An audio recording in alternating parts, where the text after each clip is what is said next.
ರೇಣುಕಾಸ್ವಾಮಿ ಕೊಲೆ ಕೇಸ್ನಲ್ಲಿ ಈಗ ಮತ್ತೊಂದು ಟ್ವಿಸ್ಟ್ ಸಿಗ್ತಾ ಇದೆ.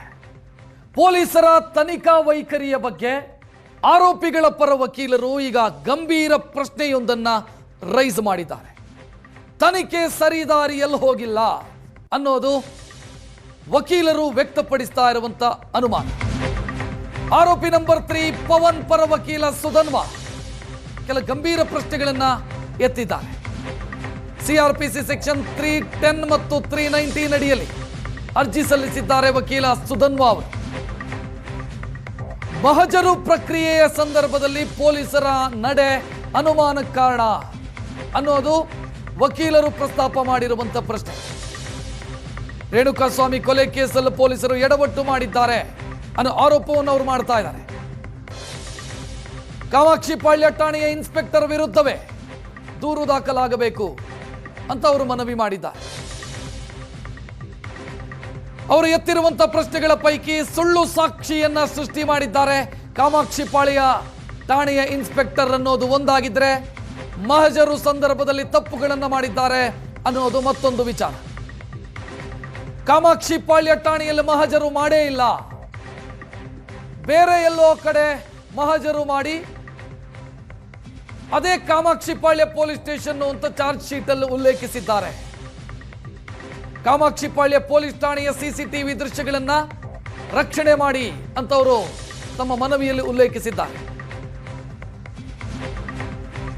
ಚಾರ್ಜ್ ಶೀಟ್ ಅಲ್ಲಿ ಉಲ್ಲೇಖಿಸಿರುವಂತಹ ಕಾಮಾಕ್ಷಿ ಪಾಳ್ಯ ಠಾಣೆಯ ಫೋಟೋಗೂ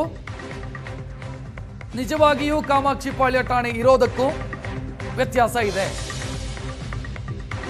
ಚಾರ್ಜ್ ಶೀಟ್ ಅಲ್ಲಿ ಆರೋಪಿಗಳನ್ನ ಅರೆಸ್ಟ್ ಮಾಡಿದಂತ ಫೋಟೋವನ್ನ ಉಲ್ಲೇಖಿಸಲಾಗಿದೆ. ಆ ಫೋಟೋದಲ್ಲಿ ಇರುವಂತಹ ಸ್ಟೇಷನ್ನ ಪರಿಸ್ಥಿತಿಗೂ ನಿಜವಾಗಿಯೂ ಇರುವಂತಹ ಸ್ಟೇಷನ್ಗೂ ವ್ಯತ್ಯಾಸ ಇದೆ ಅನ್ನೋದನ್ನ ಕೂಡ ಅವರು ಉಲ್ಲೇಖಿಸಿದ್ದಾರೆ. ಅಂದ್ರೆ ಇವರು ಹೇಳೋದಕ್ಕೆ ಹೊರಟಿರೋದು ಎಲ್ಲೋ ಮಹಜರು ಮಾಡಿದ್ದಾರೆ, ಎಲ್ಲೋ ಅರೆಸ್ಟ್ ಮಾಡಿದ್ದಾರೆ, ಚಾರ್ಜ್ ಶೀಟ್ ಅಲ್ಲಿ ತೋರಿಸಿರೋದೇ ಬೇರೆ ಅಂತ. ಇದು ಚಾರ್ಜ್ ಶೀಟ್ ನ ಫೋಟೋ. ಇದು ಈ ಫೋಟೋದಲ್ಲಿ ವೈಟ್ ವೆಟ್ರಿಫೈಡ್ ಟೈಲ್ಸ್ ಇದೆ, ಬಿಳಿ ಬಣ್ಣದ ವೆಟ್ರಿಫೈಡ್ ಟೈಲ್ಸ್ ಇದೆ ನೋಡ್ತಾ ಇದ್ದೇನೆ. ಆದರೆ ನಿಜಕ್ಕೂ ಸ್ಟೇಷನ್ ಅಲ್ಲಿ ಈ ರೀತಿ ಮೊಸಾಯಿಕ್ ಟೈಲ್ಸ್ ಇದೆ. ವಕೀಲ ಸುಧನ್ವಾ ಅವರು ಹೇಳೋದಕ್ಕೆ ಹೊರಟಿರೋದು ಅಥವಾ ಅವರ ಪಾಯಿಂಟ್ ಆಫ್ ಆರ್ಗ್ಯುಮೆಂಟ್ ಇರೋದು ಟೈಲ್ಸ್ ಅಲ್ಲಿ ವ್ಯತ್ಯಾಸವನ್ನ ನೀವು ನೋಡಬಹುದು. ಇದರ ಅರ್ಥ ಎಲ್ಲೋ ಅರೆಸ್ಟ್ ಮಾಡಿದ್ದಾರೆ ಆರೋಪಿಗಳನ್ನ, ಕಾಮಾಕ್ಷಿ ಪಾಳ್ಯ ಠಾಣೆ ಅಂತ ತೋರಿಸಿದ್ದಾರೆ. ಸಾಕ್ಷಿಗಳನ್ನ ಸುಳ್ಳು ಸಾಕ್ಷಿಗಳನ್ನ ಸೃಷ್ಟಿ ಮಾಡಲಾಗಿದೆ, ಮಹಜರು ಕೂಡ ಸರಿಯಾಗಿ ಆಗಿಲ್ಲ ಅಂತ ಇನ್ಸ್ಪೆಕ್ಟರ್ ಗಿರೀಶ್ ನಾಯಕ್ ವಿರುದ್ಧ ಅವರು ಆರೋಪಗಳನ್ನು ಮಾಡಿದ್ದಾರೆ. ಸ್ಟೇಷನ್ ಸಿಸಿಟಿವಿ ಫುಟೇಜ್ಗಳನ್ನು ಸೆಕ್ಯೂರ್ ಮಾಡಿ ಅಂತಾನೂ ಕೂಡ ತಮ್ಮ ಮನವಿಯಲ್ಲಿ ಉಲ್ಲೇಖಿಸಿದ್ದಾರೆ.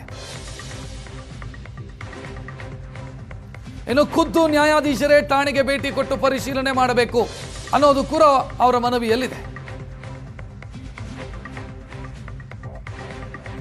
ಆರೋಪಿ ನಂಬರ್ 3 ಪವನ್ ಪರ ವಕೀಲರು ಸುಧನ್ವಾಸ್. ಪವನ್ನ ಫೋಟೋವನ್ನು ನೋಡ್ತಾ ಇದ್ದೀರಿ. ದರ್ಶನ್ ಪಕ್ಕದಲ್ಲಿರುವಂತ ವ್ಯಕ್ತಿ ಪವನ್, ಆರೋಪಿ ನಂಬರ್ 3 ಈ ಕೇಸಲ್ಲಿ. ಪವನ್ ಪರ ವಕೀಲರು ಈಗ ಈ ವಿಚಾರವನ್ನು ಪ್ರಸ್ತಾಪ ಮಾಡಿರೋದು ಅಥವಾ ಮನವಿ ಸಲ್ಲಿಸಿರೋದು, ಅರ್ಜಿ ಸಲ್ಲಿಸಿರೋದು. ತನಿಖೆಯಲ್ಲಿ ವ್ಯತ್ಯಾಸಗಳಾಗಿದೆ, ಸುಳ್ಳು ಸಾಕ್ಷಿಗಳನ್ನ ಸೃಷ್ಟಿಸುವಂತ ಕೆಲಸಗಳಾಗಿದೆ ಅನ್ನೋದು ಅವ್ರು ಮಾಡ್ತಾ ಇರುವಂತ ಆರೋಪ.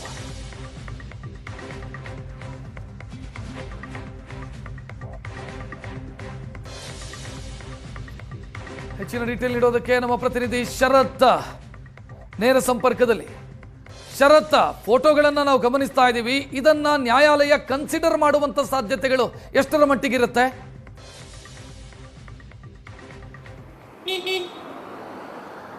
ರಕ್ಷತ್, ರೇಣುಕಾಸ್ವಾಮಿ ಕೊಲೆ ಪ್ರಕರಣಕ್ಕೆ ಸಂಬಂಧಪಟ್ಟ ಹಾಗೆ ಇದೀಗ ವಕೀಲರು ಒಂದು ಮನವಿಯನ್ನು ಮಾಡುವಂತಹ ಕೆಲಸವನ್ನು ಮಾಡಿದ್ದಾರೆ. ಅದು ಪೊಲೀಸ್ ತನಿಖೆಯಲ್ಲಿ ಲೋಪದೋಷಗಳು ಆಗಿದ್ದಾವೆ ಎನ್ನುವಂತಹ ಒಂದು ವಿಚಾರವಾಗಿ ಮನವಿಯನ್ನು ಮಾಡುವಂತಹ ಕೆಲಸವನ್ನು ಮಾಡಿದ್ದಾರೆ.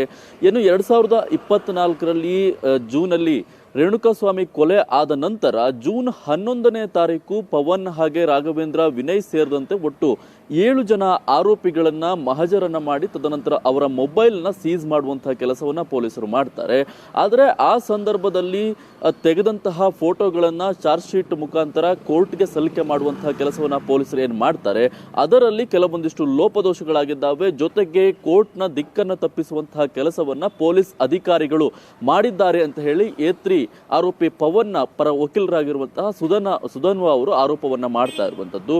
ಅದು ಕೂಡ ಕಾಮಾಕ್ಷಿಪಾಳ್ಯ ಪೊಲೀಸ್ ಠಾಣೆಯಲ್ಲಿ ಮಹಜರನ್ನ ಮಾಡಿ ಅವರ ಮೊಬೈಲ್ ಅನ್ನ ಸೀಸ್ ಮಾಡಲಾಗಿದೆ ಅಂತ ಹೇಳಿ ಪೊಲೀಸ್ ಅಧಿಕಾರಿಗಳು ಹೇಳ್ತಾ ಇದ್ದಾರೆ. ಆದ್ರೆ ಕಾಮಾಕ್ಷಿಪಾಳ್ಯ ಪೊಲೀಸ್ ಠಾಣೆಯಲ್ಲಿ ಇರುವಂತಹ ಕೆಲವೊಂದಿಷ್ಟು ವ್ಯವಸ್ಥೆಗೂ ಹಾಗೂ ಆ ಫೋಟೋದಲ್ಲಿರುವಂತಹ ಕಂಡುಬರ್ತಾ ಇರುವಂತಹ ನೆಲದ ವ್ಯವಸ್ಥೆಗೂ ವ್ಯತ್ಯಾಸಗಳಿದೆ ಅನ್ನುವಂಥ ಒಂದು ವಿಚಾರವನ್ನ ವಕೀಲರು ಸೂಚನೆಯನ್ನ ಮಾಡಿ ಆರೋಪವನ್ನ ಮಾಡ್ತಾ ಇದ್ದಾರೆ.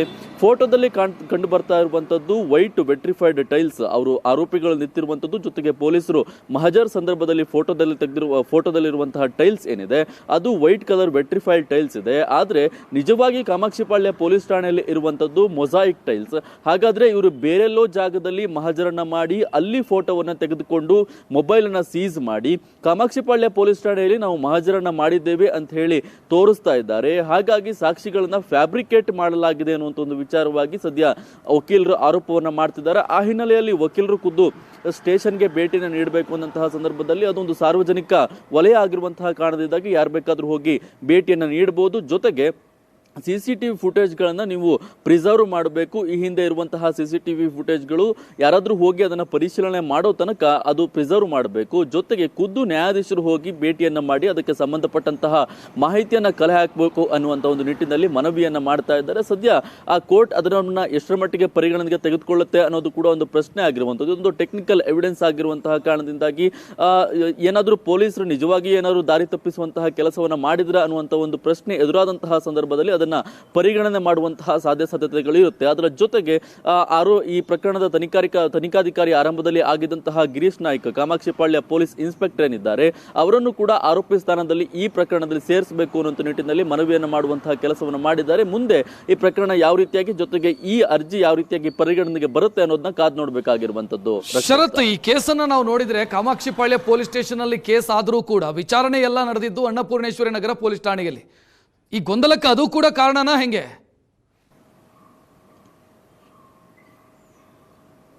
ರಕ್ಷತ್, ಖಂಡಿತ ಅನ್ನಪೂರ್ಣೇಶ್ವರಿ ನಗರ ಪೊಲೀಸ್ ಠಾಣೆಯಲ್ಲಿ ಇದಕ್ಕೆ ಸಂಬಂಧಪಟ್ಟಂತಹ ವಿಚಾರಣೆ ನಡೆಯುತ್ತೆ. ಆದರೆ ಆರಂಭದಲ್ಲಿ ಪ್ರಕರಣಕ್ಕೆ ಸಂಬಂಧಪಟ್ಟ ಹಾಗೆ ಆರೋಪಿಗಳು ಹಾಜರಾಗಿದ್ದು, ಜೊತೆಗೆ ತನಿಖೆ ನಡೆದಿದ್ದು, ಮಹಜರ್ ನಡೆದಿದ್ದು ಎಲ್ಲವೂ ಕೂಡ ಪ್ರಕರಣ ದಾಖಲಾಗಿದ್ದು ಸೇರಿದಂತೆ ಕಾಮಾಕ್ಷಿಪಾಳ್ಯ ಪೊಲೀಸ್ ಠಾಣೆಯಲ್ಲಿ ಪ್ರಕರಣಕ್ಕೆ ಸಂಬಂಧಪಟ್ಟ ಹಾಗೆ ಆಗಿನ ಸಮಯದಲ್ಲಿ ಕಾಮಾಕ್ಷಿಪಾಳ್ಯ ಪೊಲೀಸ್ ಠಾಣೆಯ ಸುತ್ತಮುತ್ತಲೇ ಇದ್ದಂತಹ ವ್ಯವಸ್ಥೆಗೆ ಸಂಬಂಧಪಟ್ಟ ಹಾಗೆ ಅಲ್ಲಿ ತನಿಖೆಯನ್ನು ಮಾಡೋದಕ್ಕೆ ಕಷ್ಟ ಆಗುತ್ತೆ ಅನ್ನೋ ಕಾರಣಕ್ಕೋಸ್ಕರ ಅನ್ನಪೂರ್ಣೇಶ್ವರಿ ನಗರ ಪೊಲೀಸ್ ಠಾಣೆಯಲ್ಲಿ ಆರೋಪಿಗಳನ್ನ ಇಟ್ಟು ಪೊಲೀಸರು ತನಿಖೆಯನ್ನು ಮಾಡುವಂತಹ ಕೆಲಸವನ್ನು ಮಾಡ್ತಾರೆ. ಆದ್ರೆ ವಕೀಲರು ಕೂಡ ಉಲ್ಲೇಖ ಮಾಡಿರುವಂತೆ ಪ್ರಮುಖವಾಗಿ ಚಾರ್ಜ್ ಶೀಟ್ ನಲ್ಲಿ ಉಲ್ಲೇಖವನ್ನ ಮಾಡಿರುವಂತದ್ದು, ನಾವು ಕಾಮಾಕ್ಷಿಪಾಳ್ಯ ಪೊಲೀಸ್ ಠಾಣೆಯಲ್ಲೇ ಮಹಜರನ್ನ ಮಾಡಿದ್ದೇವೆ, ಅವರನ್ನ ವಶಕ್ಕೆ ಪಡೆದುಕೊಂಡು ಮೊಬೈಲ್ ಅನ್ನ ವಶಕ್ಕೆ ಪಡೆಯುವಂತಹ ಕೆಲಸವನ್ನ ಕಾಮಾಕ್ಷಿಪಾಳ್ಯ ಪೊಲೀಸ್ ಠಾಣೆಯಲ್ಲೇ ಮಾಡಿದ್ದೇವೆ ಅನ್ನೋದನ್ನ ಉಲ್ಲೇಖವನ್ನ ಮಾಡಿರುವಂತಹ ಕಾರಣದಿಂದಾಗಿ ಕಾಮಾಕ್ಷಿಪಾಳ್ಯ ಪೊಲೀಸ್ ಠಾಣೆಗೂ ಮತ್ತು ಆ ಫೋಟೋದಲ್ಲಿರುವಂತಹ ನೆಲದ ವ್ಯವಸ್ಥೆಗೂ ವ್ಯತ್ಯಾಸ ಇದೆ ಅನ್ನೋದನ್ನ ಉಲ್ಲೇಖ ಮಾಡುವಂತಹ ಕೆಲಸವನ್ನು ವಕೀಲರು ಮಾಡ್ತಾ ಇರುವಂತದ್ದು. ಆದ್ರೆ ಆ ಫೋಟೋ ಏನಾದ್ರೂ ಅನ್ನಪೂರ್ಣೇಶ್ವರಿ ನಗರ ಪೊಲೀಸ್ ಠಾಣೆಯಲ್ಲಿ ತೆಗೆದಿದ್ದಾರಾ ಅಥವಾ ಕಾಮಾಕ್ಷಿಪಾಳ್ಯ ಪೊಲೀಸ್ ಠಾಣೆಯಲ್ಲಿ ತೆಗೆದಿದ್ದಾರಾ ಅನ್ನೋದ್ರ ಬಗ್ಗೆ ಇದುವರೆಗೂ ಕೂಡ ಯಾವುದೇ ರೀತಿಯಾದಂತಹ ಸ್ಪಷ್ಟನೆ ಇಲ್ಲ. ಆದ್ರೆ ವಕೀಲರು ಅದರಲ್ಲಿ ವ್ಯತ್ಯಾಸ ಇದೆ ಅನ್ನೋದನ್ನ ಹೇಳ್ತಾ ಇದ್ದಾರೆ. ಆದ್ರೆ ಪೊಲೀಸರು ಚಾರ್ಜ್ ಶೀಟ್ ನಲ್ಲಿ ಅದು ಕಾಮಾಕ್ಷಿಪಾಳ್ಯ ಪೊಲೀಸ್ ಠಾಣೆಯದ್ದೇ ಅನ್ನುವಂತ ಒಂದು ವಿಚಾರವನ್ನ ಬಿಚ್ಚಿಡ್ತಿದ್ದಾರೆ. ಅದು ನಂತರ ಪರಿಶೀಲನೆ ಬಳಿಕ ಯಾವ ರೀತಿಯಾಗಿ ಕಂಡು ಬರುತ್ತೆ ಅನ್ನೋದನ್ನ ನೋಡಬೇಕಾಗಿರುವಂತದ್ದು. ರಕ್ಷತ್, ಥ್ಯಾಂಕ್ ಯು ಶರತ್ ಮಾಹಿತಿಗೆ.